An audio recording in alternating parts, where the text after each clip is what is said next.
苏联苏共的解体啊，苏联的瓦解但没想到整个在社会的转型的过程当中，因为没想到他们最终有人说又回到原点。其实你说这个俄罗斯普丁至少还是民选出来的，相较于中欧，大家就会说为什么这个绕了一大圈，好不容易苏共已经解体了那已经垮台了，最终我们发现整个俄罗斯好像还是维持在一个跟过往你可以讲这样只是表象的民主。事实上，本质上可能跟共产主义当初在做整个国家的掌控是没有两样。老师你怎么看呢？我讲一个我研究世界各国民意调查的一些这个心得哈。我们都知道，如果你去找一下世界各国这个跨国民意调查，比方这个关于价值观系统有过跨国民意调查，那么你会发现一个规律，就是说我们从政府认同度，就是民众对政府的支持度，可以看到个很有趣的现象：凡是专制国家，民众的政府支持度是最高。中国、越南，还有北朝鲜，北朝鲜当然没有民意调查，他不让做。中国、越南是有的，就外国的调查机构委托中国国安部安排的机构做调查。那么结论是什么？中国80%到95%民众坚决支持共产党政府。你说这是民意吗？越南也差不多这么高的比例。那么，这个西方国家最高不会高过50%，民主国家，包括老牌的民主国家，美国啊、英国啊这些国家，对政府的支持率、认同度很少超过50%的。大家都是习惯于批评政府，因为对他们来讲，政府就是拿来批评的，不是拿来赞扬的。那么，如果猜俄国在哪里？俄国靠近中国，俄国人现在在西方国家去做民意调查的时候，他们也是不敢讲的。可中国在北京，你要找一个人问他，你支持共产党吗？你这个问题问他，等于在害他，因为他旁边可能站了一个便衣。他说我讨厌共产党，马上你调查走掉了，他马上被抓走。俄国也差不太多，所以为什么说他是民选的？是不错，只能选他了。还有一个陪选的，那个真正和他对抗的已经被杀掉了，或者关在牢里了，或者下毒了。那你说这叫选举吗？这不是民主选举，那是共产党选举，就跟中国选习近平一样。我们回来讲这个苏联的话，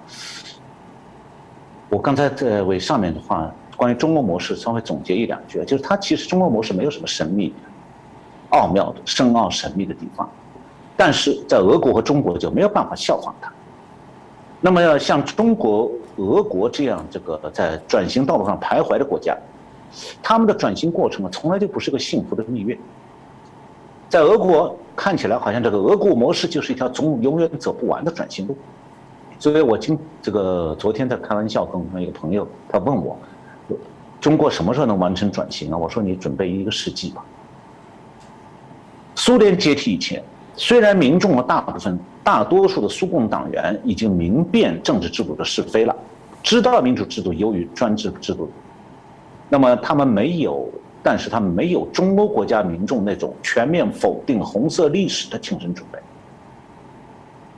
那么，俄国的政治文化精英还有民众的大多数，实际上是把苏联制度失败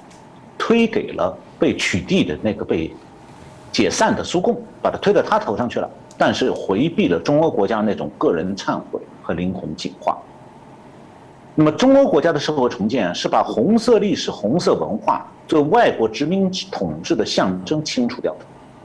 那么，清除共产党统治的遗毒，在中欧国家是爱国主义的体现，这做起来比较容易的。那么，在俄国就不行了。那红色文化的否定，就是牵涉到他对本民族历史、本民族文化的否定，因为整个几十年共产党统治，他们的民族文化就是共产党文化。甚至还会牵涉到家族、家庭，这个长辈、前辈社会声望的否定，所以这是个非常痛苦的过程。理智上，俄罗斯老百姓都觉得共产党下台蛮好，但情感上，他们不打算彻底清理共产党的精神文化遗产。那么苏共呢，它的亡党亡国是起于1991年8月19号，这个苏联共产党的保守势力发动一个8月政变，要把戈巴契夫抓起来。结果政变失败以后呢，苏联共产党是被苏联的这个议会，这个共产党组织的议会宣布为非法组织，然后苏共因此被解体了。也就是说，苏共是被苏联共产党的高级官员枪毙的，没有人推翻它。是苏共的高级党员共同觉得这个苏联共产党实在是个废、没用的东西，多余，妨碍他们将来的前途。那么8月政变的结局呢，意味着10月革命道路的否定。听起来这个逻辑上很清楚啊。我1995年第一次到俄国去专门做这个俄罗斯的私有化调查之前呢，以为这在俄罗斯应该是社会公论了嘛。其实啊，我大错特错。后来我当时参加了俄国社会科学院，俄国的科学院有一个叫做 IMEMO， 就俄文的缩写，全称是这个世界经济和国际关系研究所，他们科学院里最好的研究所之一，还有一个经济研究所。我参加他们几个所的好多内部讨论会以后，我才开始意识到，俄罗斯的学者们对他们国家的民主化、市场化的看法实在是五花八门、乱七八糟。可以讲，转型已经在途中了，思维还在旧的状态。那么最后呢，是我突然在一场谈话当中，像一道闪光，让我一下子明白了。这个谈话呢，就是我当时我遇到了在刚才讲这个苏联8月政变4年之后，我是在莫斯科这个国民经济展览馆的广场上偶然遇到一位俄国老人，因为我正好穿了一件夏天的时候穿了一件 T 恤。然后上面有 Princeton 大学的Princeton 字样，他马上认出来，然后他就跟我站下来一起聊。他的谈话让我一下明白了，从革命到民主化，政治上的黑白是可以分明的，但是人们头脑中对过去的认识，也就是怀旧的那种心理，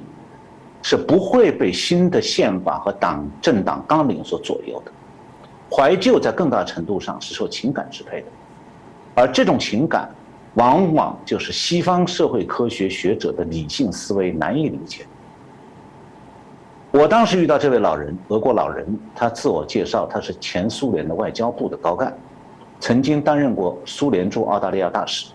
相当于一个局级高官，就司局级官员。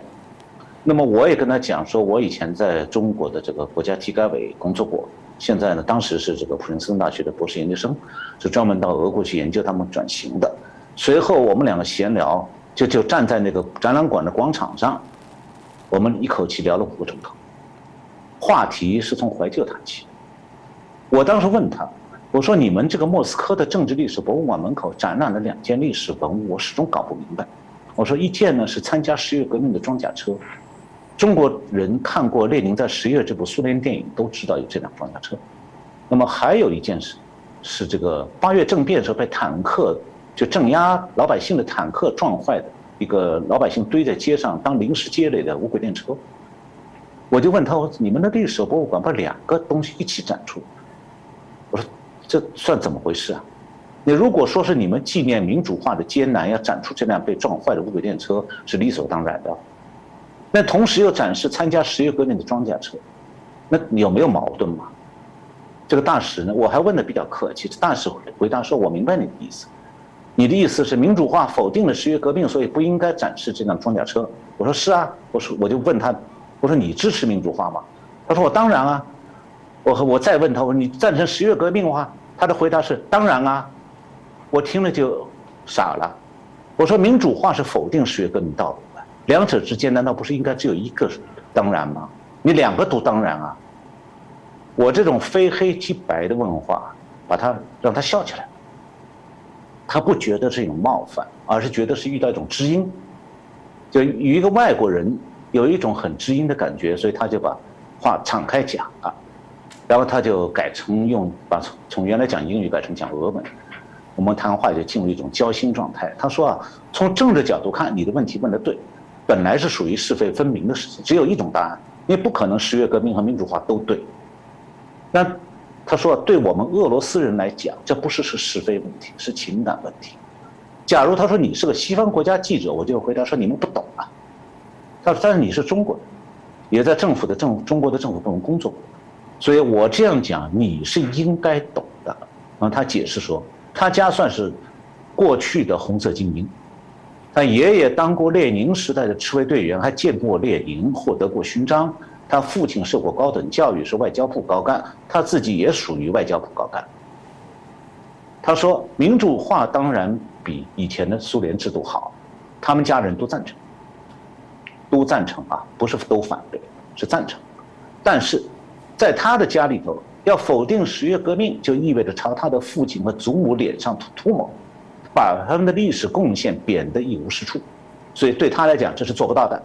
所以他不想否定十月革命，但也支持民主化。那么后来我通过对俄国多年的民调资讯的研究，我发现这种庸心又怀旧、是非不足道的说法，还在俄国全社会有普遍性。这就触及到一个转型国家的要害问题了。就很多民众并不会因为赞成民主化而放弃对苏联体制的怀念和对红色价值观的认同。那么由此可见，在共产党革命的摇篮国，清理共产党的精神遗产不是一个单纯的明确是非判断的问题。即便是非已经明确了，很多社会成员仍然从心理上、情感上，拒绝否定红色历史和红色精神遗产。结果呢，社会重建就面临重重障碍。普京讲过这样2句话：谁不为苏联解体而惋惜，谁就没有良心；谁想恢复过去的苏联，谁就没有头脑。这2句非常实用主义，但是你也看出来了，里边没有是非判断，更不是一种清晰的界限划分，是模糊化。而普京这个说法很受俄罗斯人欢迎，因为它代表了多数俄罗斯人的想法。那么这些人就是选民，